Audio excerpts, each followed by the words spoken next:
Mr. President, what you would like to say about the Bangladesh issue, because we saw and it is evident that how the deep Elon মাস্কের সঙ্গে কথা বলছিলেন, তখন পাশেই ছিলেন Donald Trump. খুবই significant, যেখানে বলা হচ্ছিল যে কোনো মুহূর্তে ডক্টর ইউনূসকে জবাই করবেন ডোনাল্ড ট্রাম্প, যেহেতু নরেন্দ্র মোদী যাচ্ছে এবং বাংলাদেশ প্রসঙ্গ তুলবেন এবং মানে কেল্লাফতে ইউনূসের।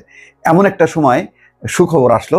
বহু ভরসায় চাতকের মতো আওয়ামী লীগের অনেকেই তাকিয়েছিলেন মার্কিন প্রেসিডেন্ট ডোনাল্ড ট্রাম্প ও ভারতের প্রধানমন্ত্রী নরেন্দ্র মোদীর বৈঠকের দিকে।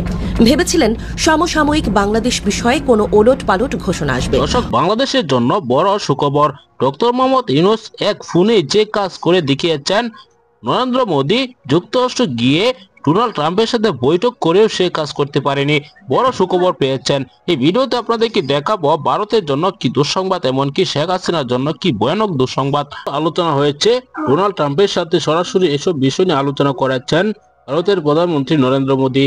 বাংলাদেশের ক্ষমতাচ্যুত শেখ হাসিনাকে নিয়ে তারা একটি প্ল্যান করেছিলেন, সেই প্ল্যান বেচতে গিয়েছে। এবার ডক্টর মোহাম্মদ ইউনূস এক ফোনেই সব শেষ করে দিয়েছেন নরেন্দ্র মোদীর। নরেন্দ্র মোদী সেখানে গিয়ে যে প্ল্যান করেছিলেন সেটি এক ফোনেই সব নষ্ট করে দিয়েছেন বাংলাদেশের অন্তর্বর্তীকালীন সরকারের প্রধান উপদেষ্টা ডক্টর মোহাম্মদ ইউনূস। ডক্টর মোহাম্মদ ইউনূস এক ফোনে যে কাজ করেছেন সেটি আপনারা দেখেছেন, কিভাবে বাংলাদেশের জন্য বড় সুখবর এনে দিয়েছেন। দর্শক, আপনারা জানেন ক্ষমতাচ্যুত শেখ হাসিনার পক্ষে একের পর এক কথা বলে আসছে ভারত।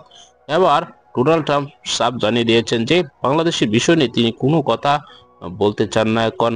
দর্শক, এই ভিডিওতে আপনারা দেখেছেন, এইসব বিষয় নিয়ে আপনার কি মতামত জানাবেন। পরবর্তী ভিডিও পেতে চ্যানেলটিকে সাবস্ক্রাইব করে রাখবেন। আসসালামু আলাইকুম।